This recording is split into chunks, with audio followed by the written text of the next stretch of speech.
Gasimba ganene bannamawulire wano ku Radio Simba pira kibazo mu studio zigikwanjulira Ahmed Katerega Musazi Siraji Rubwama Charles Romshana ne Muhanga Kivumbi Charles na mukuru kibazo nzikiriza wan duko chenkiri yalinga ekisooka bwo tunulira operation Wembley tunulira ebintu bisatu ekisooka ntoyina robbery sale no oyina sales against oyina crime against the state i.e. omubbi abenkoko roba besente mu banka biki those are not crimes against the constitutional order.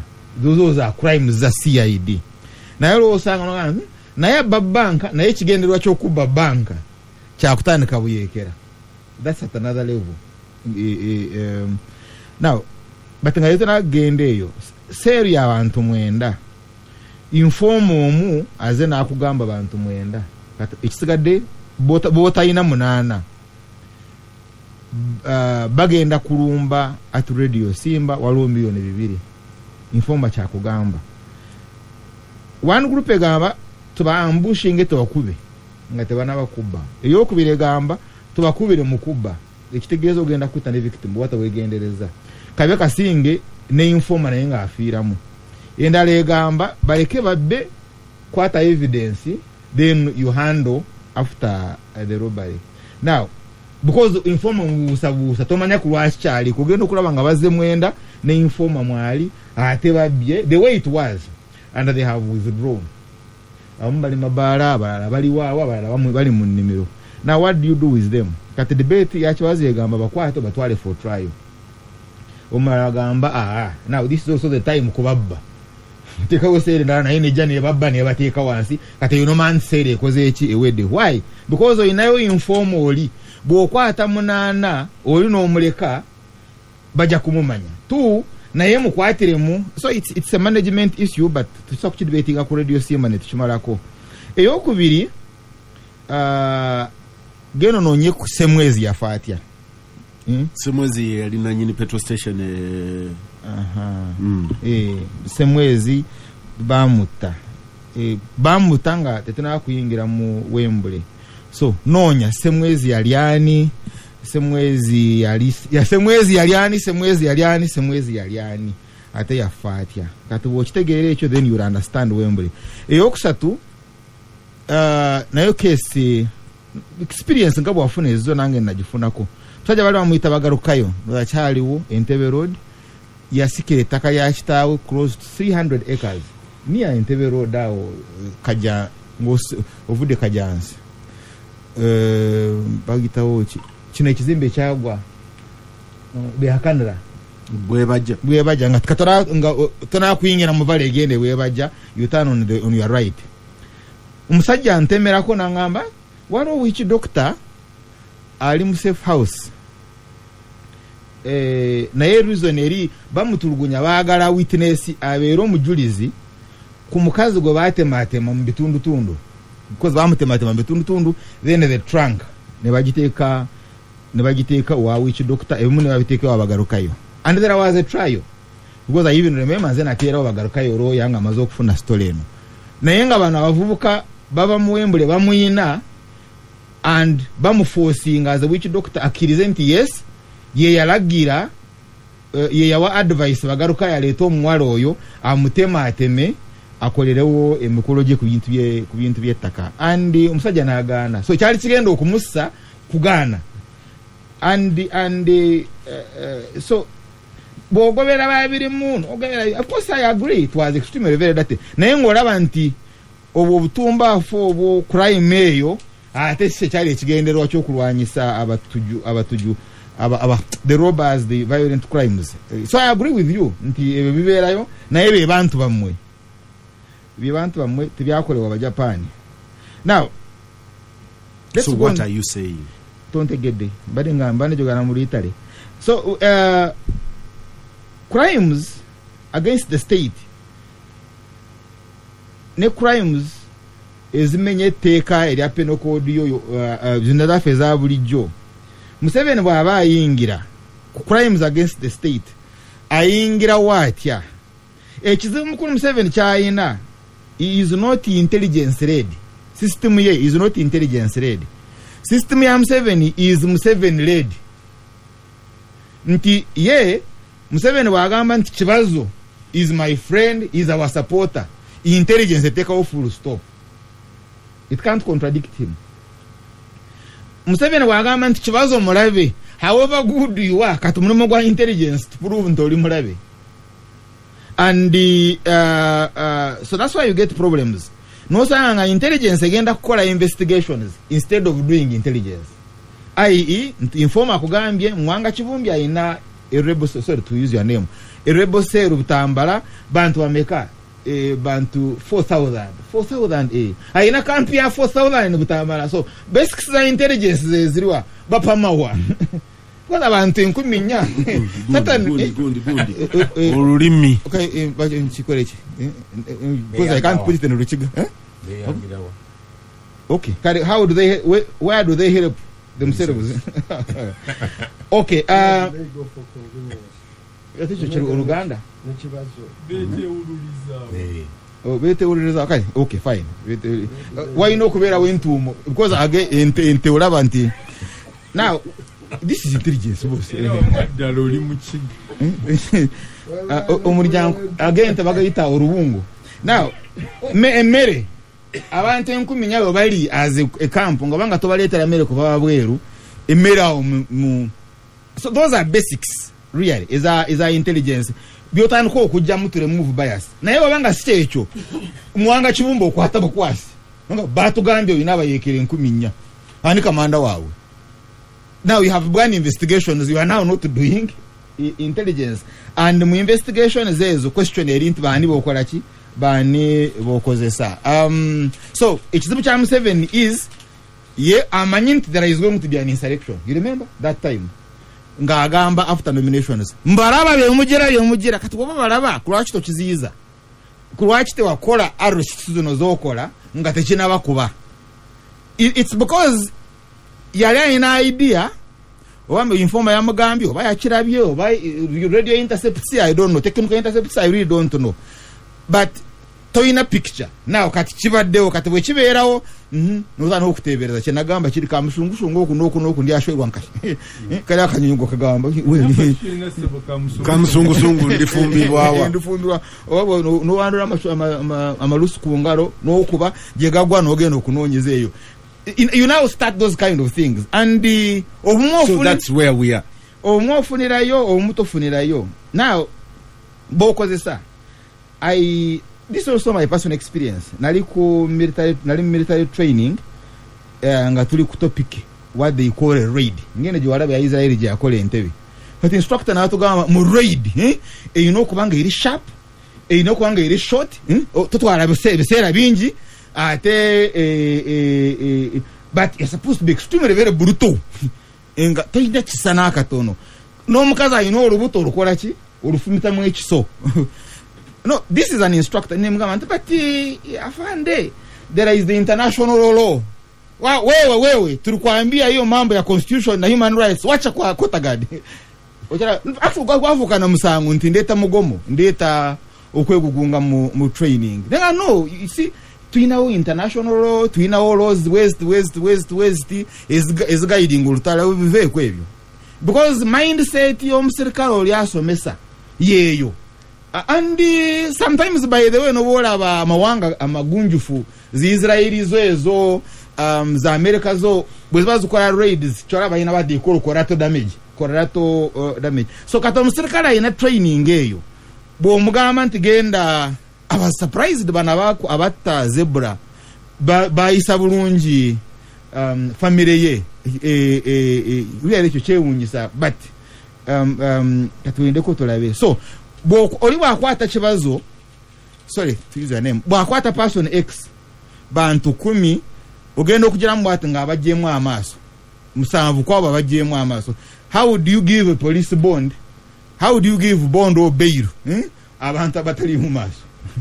How unabazayo otya babadde mu handling baba kuletede nga afande eno report be babyeganye but betwina nayo babyeganye. How are they naite bayina maso galimu. Do you katabaleta no ba society, how do you manage those politics?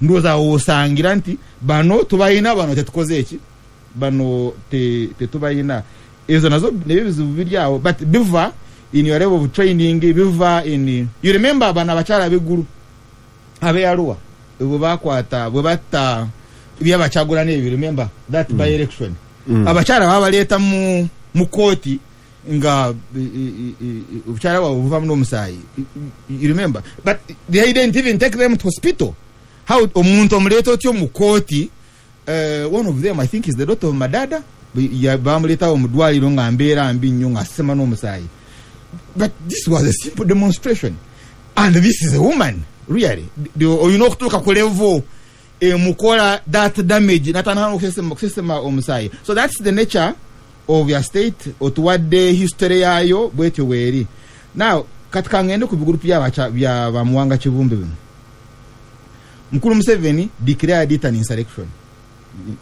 Muwanga Kibumbe is the political head of that group ajita insurrection katwa mara kujita insurrection then you know there is a problem because this is the head of state and has declared a political action. So his perception of competition against him is insurrection. But you see, in the Katichali Kuleveyo, the level of the decision he has taken, he has declared it an insurrection. Bakute Chagulani, population rising up, because but yaji is insurrection. You have not had time to dispute him and battle him. Uchimulekede. Ayana Gamba, the military defeated it. No, actually the system. Saturn Sario, but our system is robust and it defeated it. The army defeated it. Then, so the moment it's an insurrection, or gain no destroying its planning unit, because it has a command unit, you have to destroy it. It has a planning unit, you have to destroy it. It has lines of surprise, you must destroy them. In a seruzi, you have to destroy them. Because the chenda, but therefore up is pursuit. Bino yagamba bali mu kamera bali chi an insurrection is takolera kamera amanyine kamera no kusinga you get these peasants or civilians abalutinga abali mu kujaganya whatever it is fun I don't think into the other people umchara na ruiso bakola chi bayogerako now Uganda is lucky nti bakiriza you are dealing with a very honest group egambe yes we are in charge. So the debate is no longer until babikora. So 3 debates, 3 lines of debate axes. Yachibazo kuyomba, kukokolima, condemn, etc. But you need another level to understand them. Because boina, mutunuli leo appreciating otegere situation jolimu. Nti, when Museveni says, this is an insurrection, insurrection neno yagala kunzijako 2 eri ku bantu bange it's on my color my party color the yellow which is a symbol of his color and 3 baja kubanga bagitunulako naina batajikwatako you see you will see yellow nainga taina na appetite and those his words yes so you can't be the same person because wamubuza ogenda kukola ki wamubuza shogenda okukola society tienyo ntubwe tunulira yero ne babange bada ina temptation ejikwatako ejitie did you so in other words you are yet to see more toina che walabye so nebuza inkaba yona nayo now the so there is a threat against the constitutional order the definition am 7 echokubiri this threat in a political base it has captured population. Is that your interpretation or is that your interpretation? So that's why I'm here. I am here. I'm here okuyingira mu bwongo bwoli ne tu discussing. Katezo ngamba nti oyingide ubi. Because nkolaza kugambye ono yali mulaba badanzi jako mu defeatings. Ekyo kimu. Ekyokubiri abadalumba terminals zange abadalumba symbols zange okukuba omukyala yambadde yero means okukuba Museveni yennyini tebali kiddamu it will never happen again and 3 nkulaga byayina okupasuinga bwe mbanga ambadde ntunula mu bwongo bwe because you must now analyze him. Are we together now? But botunulira threat jayina vulnerabilities ze nti is not like now Obote where because by the way even Nerutwa nti Obote Weyali aina political base in Ankole. You remember? He had a political base in Ankole, he had a political base in Teso, the whole entire eastern Uganda and northern Uganda. Ne NRA nga taina na capacity galawo oluguudo between Kampala and Kampala Bombo Road. No. Kampala wano Masaka. The entire western Uganda, the entire Uganda by more than 90% was extremely very peaceful. Mbisala Obote until Ruto was overthrown. Even when Ruto was until Obote was overthrown. No Obote one overthrowing 70 overrunning any military installation. Yalemwa Mbarara, Yalemwa Masaka. You get? So threat Museveni Jaina Potro ya surrendering. Which one? I think Fort Potro bali basuka company were even more than a company bali Fort Potro. I'm talking about garrisons. I'm not talking about detachments. Now, so Mukulu Museveni threat Jaina, the Busoga politically has been contested in Muvude Mungalo, and that is Jinja Road. Kuva Mukono, Kuva Kampala mpaka Malaba, which is his economic base. Buganda, Ruwero, base area, which feeds into the economy, is contested at a political level. Now, it has a political leadership. Babajiraba as an insurrectionist political leadership. So, the best is, therefore, to enter into a very constructive conversation. Exactly. Yes. If you're etutakana kamunye tutakana ejakoma yotwaleki ejakoma yotwale etwala kalala nti bano banonya ba intelligence jabajjamu walo banonya kati olwo ekidirira kamunye tumukube butida ate ngo omujjawa yocha because one you see Mr. Chibazo before you run away oli makati gagasimba ganine banna mawulire ebirowoozo by'owulira mu puroguramu eno si ya Radio Simba n'abagiddukanya wabula by'abantu kinnoomu weeyongera okuwuliriza. Mwanga just in a second kamunye otugambye tukwate butidda asa nakuchogerecha semwenvako mukulu kibazo just in a second nti dairema y'embogo ingazirwanyise empologoma buli empologoma wewe komo okutte embogo emuneze ya nezikuta wezo komo okuzala. So that's why you see they get united nezirumbe empologoma because boy succeeding zizara nezibera nyingi. So as the people we need to rise up and ask Mr. Museveni for a conversation. That's your view.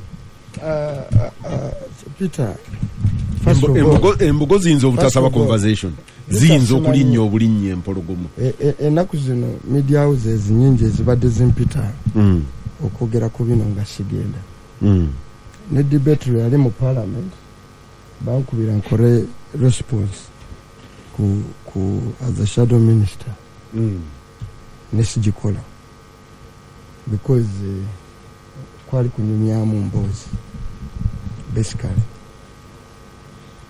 waliwo ekipya bw'oba obadde kino observer wa politics wa Uganda na bino bitutadde discussion ne noise era Museveni ajagala emukolera byonna biri calculated even naffe wana abali ku talk show byonna biri well calculated kibona okola action yeno there will be this bajja kuddamu bwe bati Charles ku atanyo mukuru mwanga ndewe wanaweleza message nti biri byembadde ngamba nti omukuru wa jati bamujjewo nejje bamukonyiza onange nti biri fake si bituufu simanyi so two bano balowooza insurrection naye waliwo atambula n'omunyago waliwo election gyewabye bw'omala ogibba okola ki one waliwo abagenda okukubira endulu nti wabbye nti wuyo adduka bwatebwa abakubira nduulu bayinza okusalawo okusuuza omunyago. These are realities.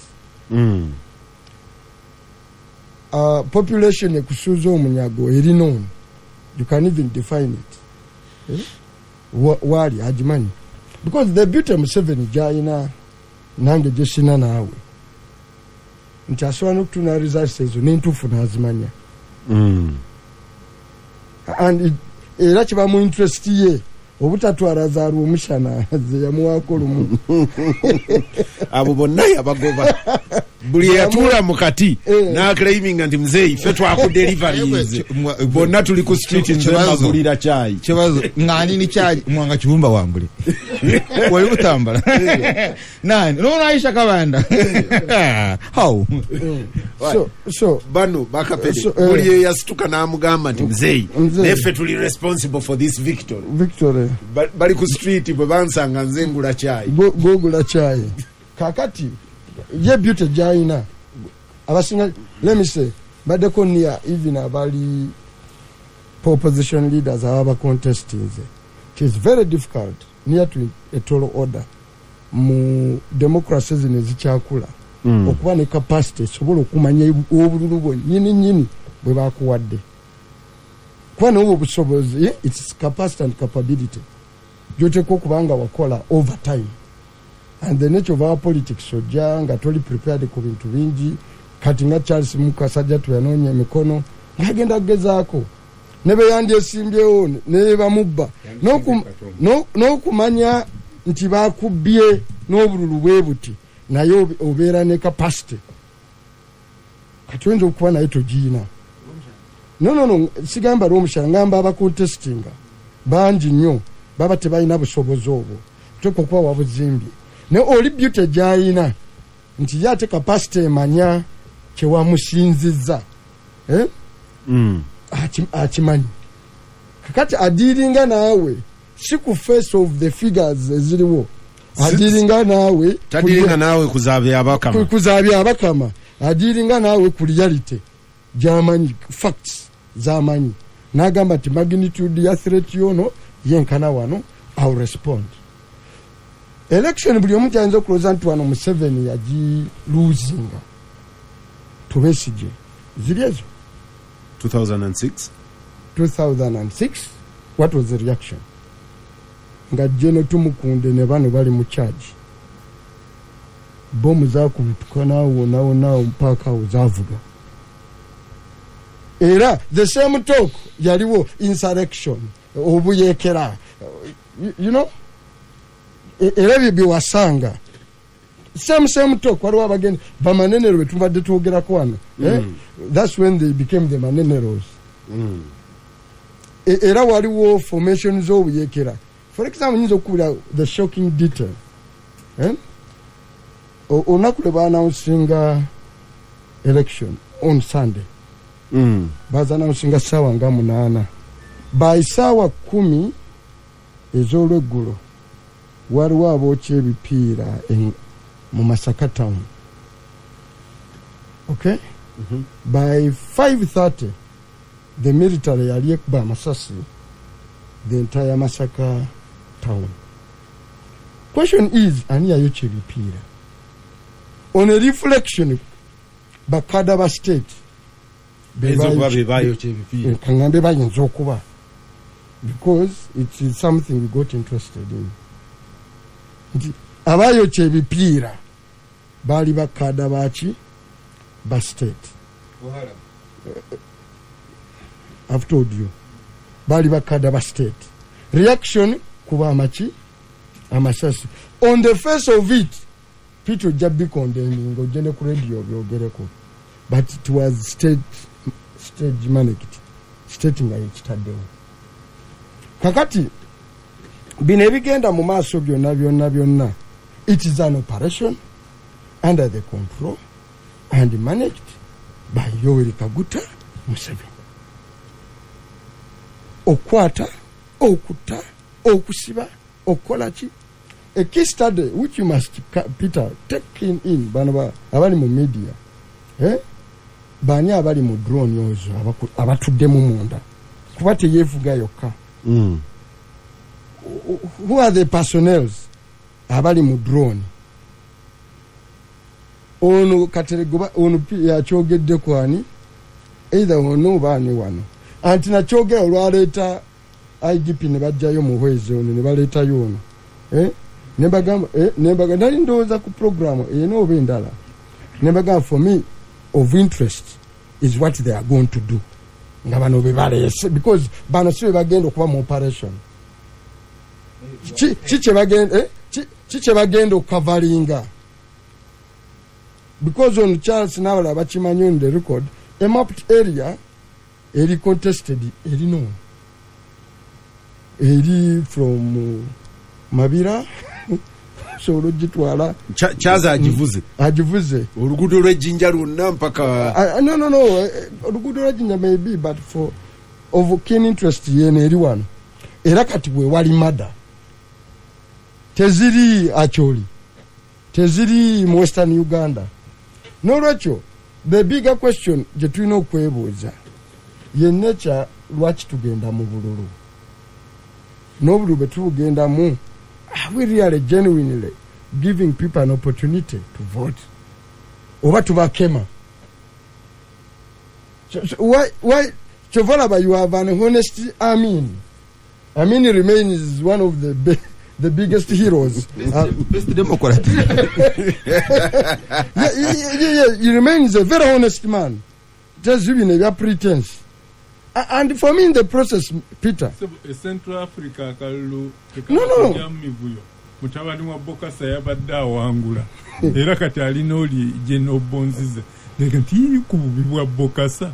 Abamuddirira baali babi nnyo abantu batuka okujulira okuwa omwana wo bwa but it is a huge indictment on Yoweri Museveni. Yes. When you look across media ng'abantu batandise okukomparinga ne Idi Amin n'Obote nebaka no why wano Obote yakirako wakiriyo Amin yatugamba nti kabulangana ebyokulonda nti oba Amin yatako wano. The moment you start being compared with Idi Amin, that was inevitable. Charlie, you know, why? State your nabwe contested. It reacts. It behaves the same. Yes. Na Amin yari ina mwakanya. Remember mu behave in this way for an selection. Would you have a moral authority condemning Obote when you faced a real rebellion? When he first Rio Rebellion declared, because there is an insurrection, assumed insurrection. I think at a basic level, goes stage managing. No, I can tell you. I can even tell you even that can be stage managed by himself. Because you see, Peter started these things. One, why did it go to a second and third day? It went 3 days. And at the level of deployment, first day, who would dare the second day? So don't assume. Don't assume. Don't assume. Nti abantu bonna bagenda ku mino water. Nti bagenda mu bbala bonna banywa omwenge. Waliwo abanywa mino water. So go at them operations. You go and study them clearly. Onamanyi bomu ezavuganga e Kampala. Azimani. Will you assume it for 3 days? The thing is, extend it by 3 days, identify the actors. Because your research, your scale tenagwayo. But if it was a spontaneous surprising for first day, extend it by a few days or studying the elements. I agree with you. That would be very brilliant. But you say the first day, a very organic insurrection. So you don't attack it, so that you get intelligence. Yes, I know. Yes. So that's why it can go on for 3 days until you have gathered all your data. Say, okay, now you can stop. Now, kati study, kati bobange bebyo studies. The question is, ng'ogenda kuta, one, you must scare the hell out of the public. Okay? Tovola bulwalero jakulaba buli omu batta abantu and be as brutal baba mukazi mulete mulete nga n'omusayi gutonya mu kooti tomutwala mu ddwaliro olaga abakazi abalala deyami kino kiri batuukako. So the question is to make sure there is enough propaganda and publicity of that brutality. The cameras are so it is not a mistake. It's not a mistake. Ebifaananyi bino bikwatibwa ku kamera abantu babalabye n'ababireeta baabwe. So the more you give it publicity, the more he delivers the point home. Origi yagamba nti mujja kugiraba ono jaga nti yellow, you will see it and fear to touch it. How? So you must bring it to the surface for all to see. Buli eno kireeta buli omu akole ki alabe tibana basajja. This is how far they can go. The problem, the big problem, there are three for the country. And I'm watching these figures very carefully. One, sustainability. Olwaleero, for you to maintain yourself mu buyinza just this year otute classified trillion mukaaga zotayina ozeoze. Okay, you are the biggest problem Museveni jasinza okubeera nayo is how to manage the veterans abaluweerowo. Buli lunaku buli wabaawo akavuyo basinga okweraliikirira n'obayingiza mu magye n'obawa emitwalo 15 buli kino efuza tebaggwa. I'm telling you now tebaweddeeko omuliro 35 years later a veteran that was 35 kugamba ekintu kimu. The question is, as you go for these operations those expanding to this magnitude, at what scale are you recruiting? Will you manage it strategically? Because you have even clocked 50% of your borrowing right. Your economy is performing very well. You will not manage. Secondly, the population, other election, that's the way you behave, sir. Never okay, both of Okola, tukutegedde. Because bino byewakola okuvanga nga bano bali in charge 86 byobadde okola every year. Era ng'omanya election wenebaawo tujja genda mu kooti bagenda kukyusaamu yate problem tujja genda mu kooti tujja kola ki population ejja kumanyiira. Me the bigger picture which you want ono gyabadde nako, it's not a dialogue. Ensi yaffe ku mulembe guno ku kyasa kino, can we have leaders with that mindset? Ye conversation Charles Jabuza. No. Sinoli the country. Do we deserve leaders? Your mindset yabwe. Your basic concept of how to run a society. At basic, yes, your big question. Do we deserve leaders? Our society yakkiriza teyalemesa an occupation. No. Behavior jetuyina joyina lero is a behavior of an occupation. But our society bajajjabo bange tebagiremesa. So when we face it in reality, the bigger question, Peter, mutabani wo muwalawo owakaterega owange forget us the actors. Okay. But tunakubali abatali mu action, do they deserve a leadership that is their perception and concept of leading a country? Or at the end of the day you deserve better. Two, whose responsibility bebanga bano sibe to deserving to take action? Because theirs is to baga kujja mu musayi oleme kubanga tokyasobola kutekinga ki action buli omu nga atidde. It is to fear, instill fear, intimidate. That's a weapon. Bribe, intimidate, be very simple. Nolwekyo nze kolo yange ku bantu bega nti beguba mupiira. Omanyi Ferguson musoma nnyo yagamba Ronaldo nti abakankabula endobo siga nti bakwagala, they only fear the damage you are capable of doing. Twabi batakuba endobo ogenda kubateeba tebajja nolwekyo tobatwala nga balabe bo. No, obatiisiza. It's because you are good. So for me as a political actor, yes bino bitiisa nebe mbanga wano wentuusiza Museveni nga ye picture kati mutuusiza atunulenga Amini atunulenga Obote nga Peter bwetuleonaga nti but even Amini is better. Maybe I've done some work. Maybe olubimbi nyinako wendukoze eki wendutuusiza because you see kyovalaba line wano gyempulidde abamu mu potopedinga gyayinza okwagala is talini charge sebo. You see line abamu gye bagaga Museveni omanyi akaddiye talini charge era ebiseera ebisinga mu propaganda ebalinga bagamba Museveni si ye mubi naye abamuleetolodde Museveni si mubi ebyo byonna mu byogera Museveni mmwe mu byogera no Museveni si mubi naye abamukoze eki abamwetolodde kati story they were feeding some people omanyi muzeeyi akaddiye tali in charge. No, this gentleman is in charge.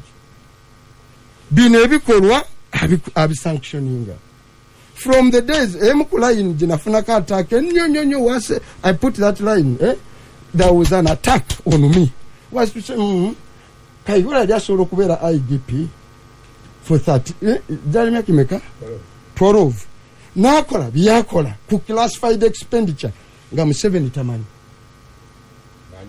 nga nyazimuwa nochikola 1 year 2 years 3 years decade nga tamanyi nti yazimba byazimba yali so smart nga boss we takola ki nga tamutegedde yoweri so yabikola because one he enjoyed the trust yoli ngera ina confidence knowledge yakola ki je ina line ye was extremely expensive bulajogera utandikira okufuna attack because you have related a crime to Museveni. Kakati mwena stroje mwagala okuwa ensi ti omanyi muzeeyi ono they are bad actors, he is running out of control. No, for position yaffe egamba nti omukuru ono amanyi omukuru ono asazeewo okukoppa abalala ngabo Obote ngaba Amini kyekimu lwetawo lwerumu ekyokusatu for abali eno abasamba omupiira just can have his own reasons and analysis tugamba okay kati tukumaze okufunganako mu territory eno tukutuusiza mu ntabwe kati kutwale mu 18 yo and we extending bano bagali ku nsalo we don't know twabavaako lwe balikola ebyabwe tuli biraba nefe abasamba mu kopyua football ono waffe for musajja kati mutwale mu 18 kati takyalina njawulo Pakaterega akoze point naga nti okay ebirala byonna bya and that is also sweet to hear ebirala byonna bya mulema naye at least otulo peace and democracy ebibadde bye wano Katerega admitting anti ebirala byonna bya balema nena kino kyabadde na kino kyabadde ayinawo na kino incidentally tewabaddewo dembe wabaddewo subjugating abantu nobakuba okuzaalibwa ne baganda nobakuba omukulu w'ekikaye mukamawo oba mufuti oba kalidinali subjugation tuzaalibwa mu lwaki sizaalibwa nga nefuganze nobakuba nobatusa kiri mu nsi yonna nobakuba nobatusa nolwekyo Peter nze ndowooza ebiriwo ku balwanirizi abagala ensi empya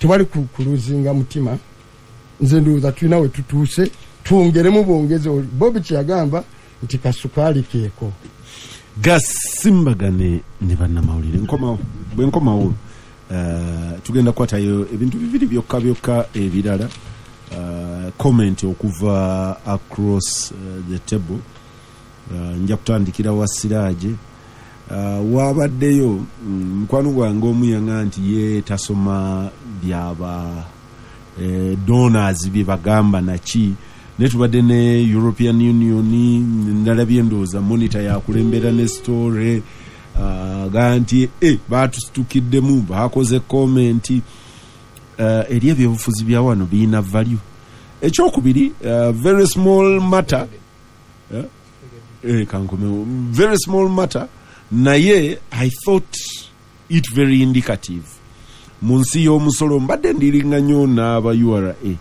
batandika nga bakombing up omusolo nga batuuse ku level baga nti mu byalo omuli amayumba agapangisibwa naki ne this week eriyo ebbaluwa ebadde trending nga ya minister wa nga ya not minister ya permanent secretary Ministry of Finance deputy permanent secretary Ochailap nga awandikira Bank of Uganda aga nti why ku kasente kana abantu ke bajjayo tusobola okuŋŋaanyaako omusolo mwango naatuula ku budget committee eno framework etugamba nti why ebintu bibi nnyo oba tu expandinga tax base kubanga omusajja yaŋŋambye nti nze akasente kenteeka mu banka baba baakasoloozaako omusolo gye kaava bwe kaba ka musaala kaba kasasula payers you earn bwe kaba ka busuubuzi kaba kasasula VAT kaba kasasula income tax ate bwe nkakimayo era nalwompa omusolo nga ali perturbed nga nti okay mu modo za economics kino kikola kitya nkomawo mbagana ne bannamoli ono ku radio Simba Peter Kibazo mu studios ojikwanju ya Siraje Rugwama eddakiika emu n'ekitundu comment ku EU nga okubeera nga bagenze mu parliament ya EU mu ndozo mubaka we Romania nga agamba nti Uganda mugiteekeko bazise targeted sanctions then ompe ne comment ku musolo mwami Ochailap gwe yali proposing n'aba finance dakiika emu kitundu proposed sanctions tezivuddemu eya yadde nga bawolole ba president baga nti Uganda is an independent lwaki obayita bawolole of course bawolole tebasobola kwogera kintu kiva mu layini ye baholo kirala sinakyogera ngambye omuntu wolole simuholo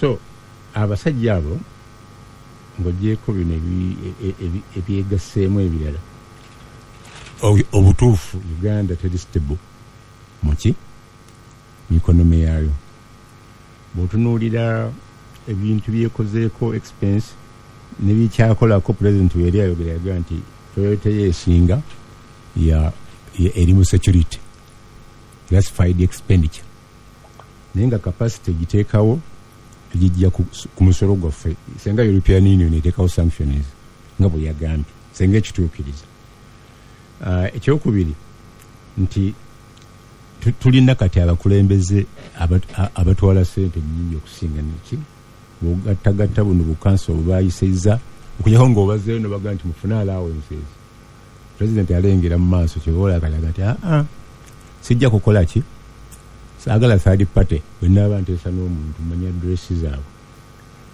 palamenti tejja kwegerekera muki musolo naye jjukira waliwo ebintu ebirala bebeetemedda ebyali eby'omuwendo ng'eddwaliro ly'erubowa simanyi nti kati omuntu asobola okukola accountability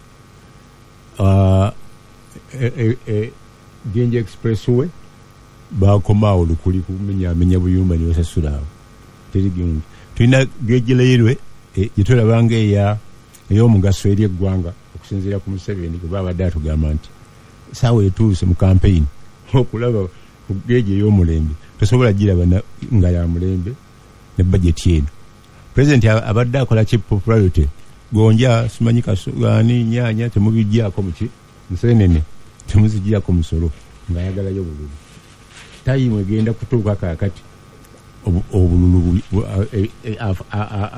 osabe wiiki eno ewedde yonna yadde bakwata batembeeyi naye nja yakumaliriza nagundi neŋŋa nti toto expenditure ku bintu bibigasa eggwanga tebirinaamu budget ekisinga ye health kati eriwo n'amasomero agaddamu tolowooza nti musiru okugenda nga gafwezinga agezaawo okunoonya sente wanaazifuna talina ngeri yonna gyakola ki Katerega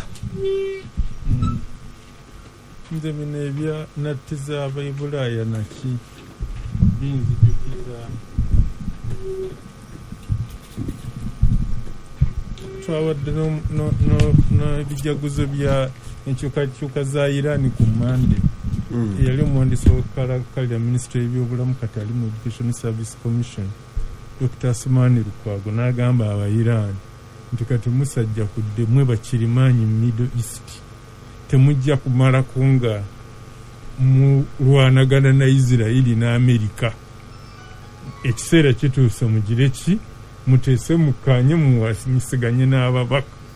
Ne bamutunuulira nga tebamala naye yange nti adde abyogera ku lwe naye nga adde olaba nga expert nnyo ku byokwerinda nga temumanyi kuba expert mu byaki mu bya busawo. Naga nti era nandyagadde kino kye tuliko wano ekibuli twadde kuzira mu kinibasi tugende omusomo tugukolere ddala wa Tehran temujja kumalako nga mugira ki mulwana bulwanyi. Naye Abayiraani b'oluvannyuma ne batugamba ebyannatti twabimanyira tebitugira ki tubadde nabyo. Kakati bwe tudda ku kino ekyaffe nzisinze kwesiga Abazungu bano.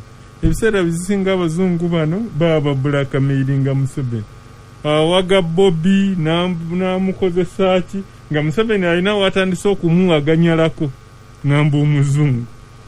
Agamusa kati kino bw'otakinkolera bulungi e Somalia oba kino bw'otakinkolera bulungi e Sudan oba Central Africa nange kampage Bobby ono. Museveni ngadda mu mbeera nga Bobby bamwabandoninga. Era bw'oba olaba ndowooza mu Sunday Monitor awedde Besigye kumpi ekintu ekiye kijja naga mwana muto wange Abazungu abo bwe weesigula fe twabamanya dda nabo baba n'agenda zaabwe. Of course Museveni bw'aba atuukiriza ebyabwe gwe bakwabandoninga bw'ayagala okubawaganyalako nga gwe bakukozesa naye nga tebagenda kukutuusa ku kyoyagala. Era waliwo gye nno omu mukwano gwange yagamba nti ye n'okubeewuunya abeewuunya gw'olowooza nti bwe bajja ewo nga bino bye benjeera ku bitebe byabwe mbu intelligence gye bakujjako bagitwalira maki mawanga gabwa olumu bagiguliza ddala mwami Museveni nabo sente baba bazigira ki ekyotosobola omusa ali kino tuna alina muwanga oyo balina ekibazo bakola yo general wange yanga babiguliza ddala Museveni kati gwe bw'otuulaawo n'olowooza nti abo be bagenda okuyamba. Bino ebyomisolo ababbanka be basooka ate ng'oggyeyo ekyama. Tuli bannayuganda abantu baffe bamanye nti babakozesa bukozesa. Ekyo nakyo kiba kirungi okukimanya. Bw'oba oyagala wenegotiatingireyo bwa minisita oba bwa deputy speaker kubanga kati gye tugenda maaso eyo tujja kumaliriza mu gavumenti ng'ezo. Kino ekyemisolo emisolo tegyandibadde mbi kubanga gibaawo ni service delivery iriruda obubbi bwe bubbi ababbi babaleka ne bayinaayina bakwata ababbi b'enkoko ababbi bali abaddala ne bagira ki ne basigalawo. Naye nzijukira aba commercial banks be batandika fitina kuba mobile money omusolo guli ne gujja ku mobile money bwe gukutteyo bulungi ndowooza finance negamba lwaki ne commercial banks teguliyo naye nga tewali service delivery emisolo etegerekeka ng'ababbi tubaleka ne bayinaayina emisolo tegisobola kubeera justifiable. Charles mukulu kibazo behavior oba eneeyisa ya mukulu Museveni kati oba ogirabira ku goods baba basolooza musolo otunulira goods oba services zayagala kukuwa gwe byoyagala oba yebyayagala kati yebyayagala bano bamuwanga kivumbi bamanya behavior ye nti ali predictable mukasukira ejjinja ajja kukuddeza essasi bwe bakitegeera ekyo bainsightinze population ne bagimuleetera in that insurrection ekigendererwa kye nga bwakugambye alabike nga Amin and bwe kitibwe kiri alabike nga Amin bamuggyeko high moral ground. Of course bw'oleeta population ground oba omanya ajja kugikuba taleese gunship kusaaga taleese maama kukola ki kusaaga mukuba amayinja bano ne bakukkiririzaamu ne bakuba amayinja bwabateeka wansi tomulaba alinga Amin. Of course you also have a role to play naye ekyo badde oyagala abehavinge bwakyo. Now olwokuba nti ayina threat gy'ayina which is real, I will give an example okudeployinga kumanovalinga force gy'amanovalinga like a division olemese okwegunga kuno 5 days operation, no? One operation for 8 hours etwala URA collection for 4 to 5 days sente zabasoloozezo ennaku 5 tezimukozesa manova okusuka saawa 8 because no force jola yetaaga sente supplies biki byonna okulya n'ebirala now therefore oyina okwongera kusolooza sente and mwanga badagamba wano nga tuli off air classified budget is rising eyina okurisinga olwokuba nti Museveni the threat in gyamutaddeko is high, so it can't be the same politician ate complaining because omutadde ku area gyalina okulwanira survival ebyenguudo alina okubivaako dams alina okuzivaako alwanire survival. Now ekya European Union nakyo kiva mu the first nti bw'oba wakumukuba mu insurrection ate olina okumuggyako external support, the international system olina okugimobilizing against him and already nakyo it's work in progress. Question eri nti agenda kubehaving atya, and I think that's why intelligence teringa nga yamini because yamini yo Mwanga of course Katerega ino kumanyayo nti wodizo omulalu mukyama because ezo zonna attendant risks zirimu neka kati what is the opportunity cost osirike oba oyogere nabo ekyala abazungu ng'abazungu kifaananyi ki kye balina mu Africa batuyinako bagita compassion tukwatirwa kisa nti abo nabo batunula bwe batyo nalabanga muka bayina agenda zaabwe anti badinga ndaba nalaba muka gundi muka Bill Gates nga covid yaze kuba laba interview nagamba habe tunudde mu nsi yonna bwe kinaakwata bano netunulira obutale bwa Africa ne busiramu obulyeyo bagenda kunkumuka nga biki nga biyenje ne Katonda atuwedde of course nekinyiza abantu bangi ne Katonda atuwedde tetukunkumide. So bane wafuwala critical decisions ezibaddewo ate nazo ziri of interest. For example, investment decision ku oil etutte ebbanga ki okukolebwa ekyokubiri a huge I'm saying tibanaba but how many years have you taken an investment decision? Mfe tukole eno tutaddeyo sente biki ku oil nekitutte ebbanga bananyini sente bakyatutunuulira change kyeyaliwo bwobeera gwe nanyini sente osobola okukkiriza pipeline kati n'ogiteekamu sente when it is irrevocable kasita ogiteekawo tosobola kugikozesa kintu kirala no ati ze kubulira ekyala you have to study why did mwanga mukuba Museveni why did we change the abagenda tukolera refinery to who are now going to do a refinery? These are decisions abazungu zibainamu a lot of interest kati I don't know whether you've read that document I gave you. A new focus from oil to minerals. And a proposal on the table until we erred. Uganda's potential gain and to call a huge investment on oil. We could quickly have recouped money. The question is, could revenue charge correction here fee to let us center maker mu mineral? Betuwa tuzishimi therefore twate tuzina mu revenue ani wana trading mu mineral and competition and by the way in the region Bojeko, Congo ne Tanzania we are next as the biggest gold exporter. Neto ina mine musimeri naye mwankankubuza ekibuuzo gweli wano mu Buganda nti weetaaga omuchina katonga swamp alimu omuceeri omuteero n'amagye kumukuuma just kulima muceeri anti kyegamba nabaali muceeri ekifaananyi sijja kuwulira answers but how deep is your tunnel for oil? Is it in Uganda or in another country? Bojayo anyakuwa who knows that how deep your tunnel is? Josimie ekomye mu Uganda oba evudde ne mu Uganda negenda negende walala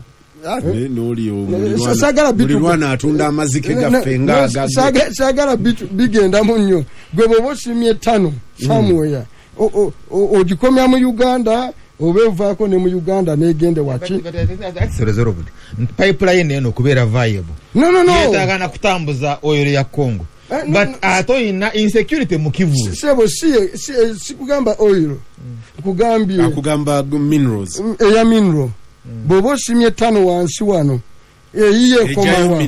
eyiye komawa olyamanyi nti wagenda ne muti olw'omushana lwaki asirika ogeza okuwalaba abakoleki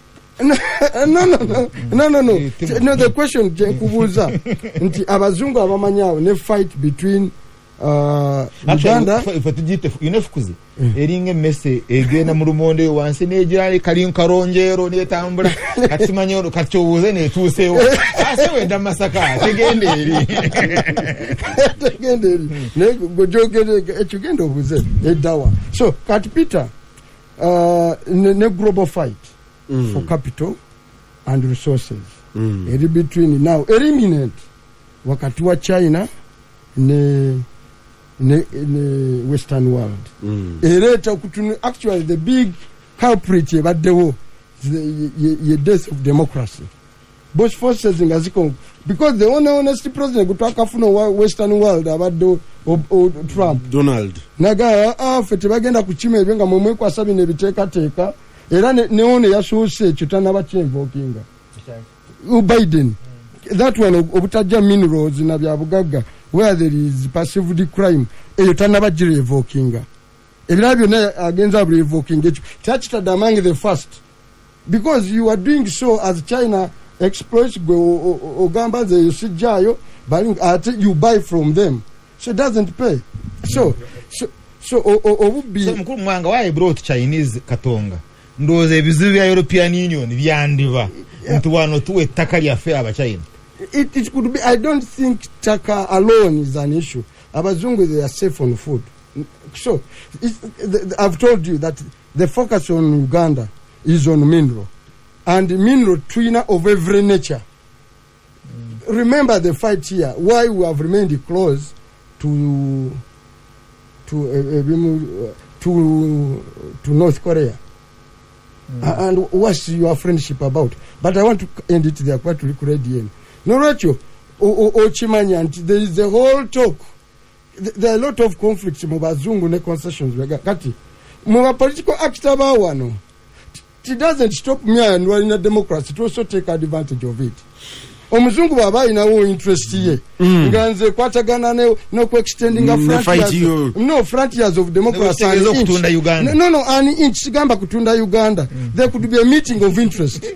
Panga nona agamba una agamba na ya kutrade in the day and night so nze sinao buzibu fwebyo bagamba ne basisinkana secondly kucha economy nacho nsiba nchogera kwa Runyanda. I think we shall discuss the budget clearly at the right time, you know, temucha ina economy gasimba ganene banna mawuli.